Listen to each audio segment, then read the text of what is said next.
Our time is 5 o'clock on WKYT this Friday morning. After camping out in rainy weather for tickets, the wait is finally over for UK basketball fans. Tonight is the night for Big Blue Madness. Police have made an arrest after a Meade County man was found dead last week.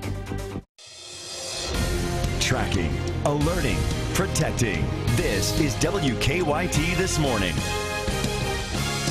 It's Friday. Good morning and welcome in as we head for that weekend. I'm Bill Bryant. And I'm Rebecca Smith. It's going to be an exciting weekend, really kicking off with Big Blue Madness tonight. Right. It's going to be great, and that'll heat things up, and we will need that because some very cold weather is on the way for the weekend. Let's check in with meteorologist Micah Harris, who's tracking that. Yeah, today I think is one of your warmer days in the next 3 to 4 days, which will be there in the lower 60s.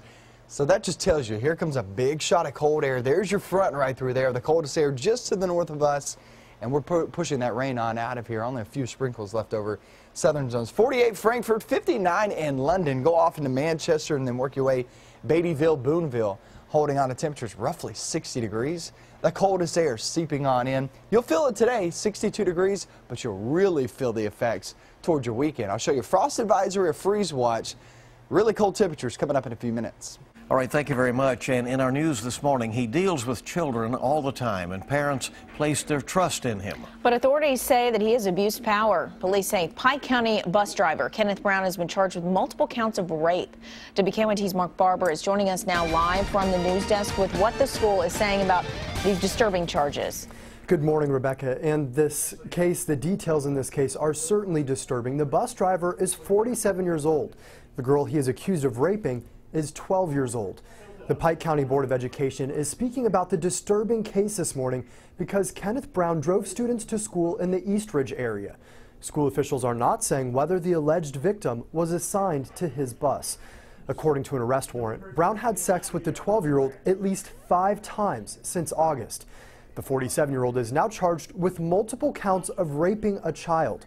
Officials with the Board of Education say they know he would have interacted with many children while on the job, and their concerns are for those students. The board's primary concern is the safety and health of the children in the school district. And these allegations are most serious and are taken so. On a $100,000 bond, so he is not taking students to school at this time. So what is the Board of Education doing about this case? Coming up on WKYT News at 5:30, we'll take a look at the action that they could take against Brown. From the live desk, Mark Barber, WKYT. All right, Mark, thank you very much. New this morning, we've learned that a Union College baseball player accused of writing a threatening message on campus has pleaded not guilty to the charges. Barberville police arrested 18-year-old Connor Kelly this week. He is charged with terroristic threatening. And police tell us that Kelly wrote, "Kill them all tonight, 9 p.m., Student Center, OOP," on a bathroom wall in the campus library. Police say they used surveillance video to track Kelly down. He admitted he wrote the message, according to the police. Kelly is scheduled to be back in court next week. A man accused of killing another man in Lexington has answered to the charges against him. Yesterday, 33-year-old John Kaywood pled not guilty to murder, abuse of a corpse, and evidence tampering. Lexington police say he killed James Holiness early Wednesday morning along some railroad tracks near the intersection of Nicholasville Road and Manowar Boulevard. Kaywood is being held on a $500,000 full cash bond. 2 persons of interest are being questioned in the murder of a man at a Pulaski County rental cabin. The Wayne County Sheriff's Office says that they found Cara Bell and Rexel Brown yesterday afternoon while conducting a home inspection at a home in Monticello. There's no word if charges have been filed. Police say the victim, Danny Poor, was shot to death last weekend. The Pulaski County Sheriff's Office arrested a 3rd person, Jesse Brown, and charged him with murder on Tuesday. A man is in jail after state police say he murdered a Meade County man. Police arrested 37-year-old Charles Williams yesterday for the murder of 30-year-old Daniel Allen. Investigators say they were called to a residence in Battletown last Wednesday for an assistance of an unresponsive person call. Allen was pronounced dead at the scene. Investigators concluded foul play was involved. Police say evidence gathered led to Williams' arrest, who has now been charged with murder and is currently being held in the Meade County Detention Center. A Western Kentucky jailer is facing charges this morning. State police say they arrested a Henderson County jailer, a deputy there, for sodomy. Troopers say they were called to the Henderson County Detention Center Thursday about a sexual assault case. During the investigation, they arrested 40-year-old Adam Overfield, who was a deputy jailer. He was taken to the Union County Detention Center. No other details about the case have been released at this point. A Knott County deputy recovering this morning after a crash Thursday. That wreck happened on Kentucky 160 in front of the Carl D. Perkins Vocational School in Johnson County. Dispatchers say Deputy Matt Fugit's cruiser was damaged. He was taken to Hazard Appalachian Regional Hospital. Deputies have not yet said what caused the crash. Lexington police are searching for a man this morning after he committed an armed robbery. Happened around 8 last night at the Tobacco Zone on North Broadway. Police say a man walked in, pulled a gun on the clerk, and demanded money. After getting some money, he ran away. Police say the clerk was not injured. The new school board for a new high school opening up in Scott County says that they won't have enough money for athletics programs by the time that school opens. Great Crossing High School is scheduled to open in the fall of 2017. Under the current plan, the school will be built in phases because there isn't enough funding to build a full high school at this time. Phase 1 is focused on education, and sports facilities are not included in that phase. Now members of Crossing's Board of Education are in disagreement. They gathered last night to discuss the future school options. But you know what? It's what we can afford to do.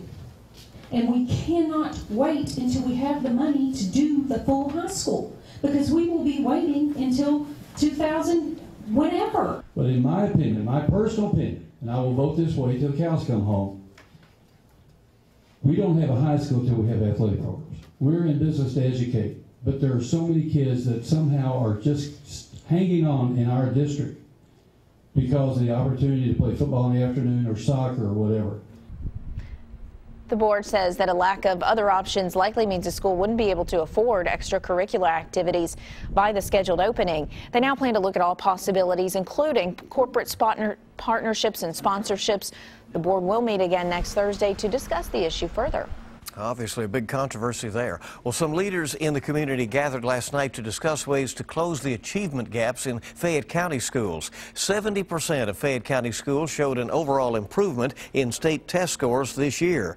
Although that number increased from last year, 24 schools were still listed as needs improvement.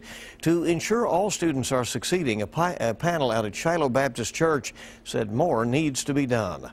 Not only celebrate our success, but also look at what we're not doing for all students. And so the community has a responsibility, and the schools have a responsibility to teach all students. At last night's meeting, many panelists suggested addressing the mental health of students earlier and making more resources available for students who have low test scores.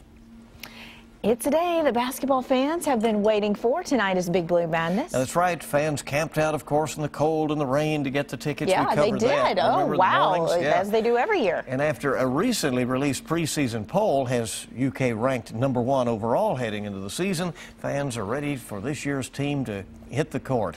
WKYT's Michelle Chamberlain joining us now live from the site of tonight's madness, Rupp Arena. Yes, Rebecca and Bill. Kentucky is an exciting time right now for basketball fans. The madness officially begins tonight at 7 o'clock here at Rupp Arena. And as you mentioned, the pre-madness to the madness was last month as we watched hundreds try to grab a campsite to get their free Big Blue Madness tickets. Well, today is the day. Tickets are sold out. As a matter of fact, tickets sold out in 25 minutes this year. It's a chance to see the women's and men's teams in action. Also a chance to see women's coach Matthew Mitchell's latest dance moves, right? As for the men's team, last season was a season to remember. The Cats going undefeated in the regular season, only to come up 2 games short of a perfect season and a national championship. This season brings another top-ranked recruiting class. We'll have a special preview show with Dave Baker and Jennifer Palumbo before the madness will air on the CW Lexington tonight from 5:30 to 7. The show will have exclusive interviews and behind-the-scenes footage from the men's and women's teams. And then Big Blue Madness begins at 7 o'clock. You can check it out on the SEC network from 7 to 9. Live in Lexington, Michelle Chamberlain, WKYT. All right, it's going to be fun. Yeah, excitement. So whatever your plans for this evening to gather in and watch that, hope it's a good one. A lot of folks, like to even have a nice dinner and all that. Gather by a fire. You got it.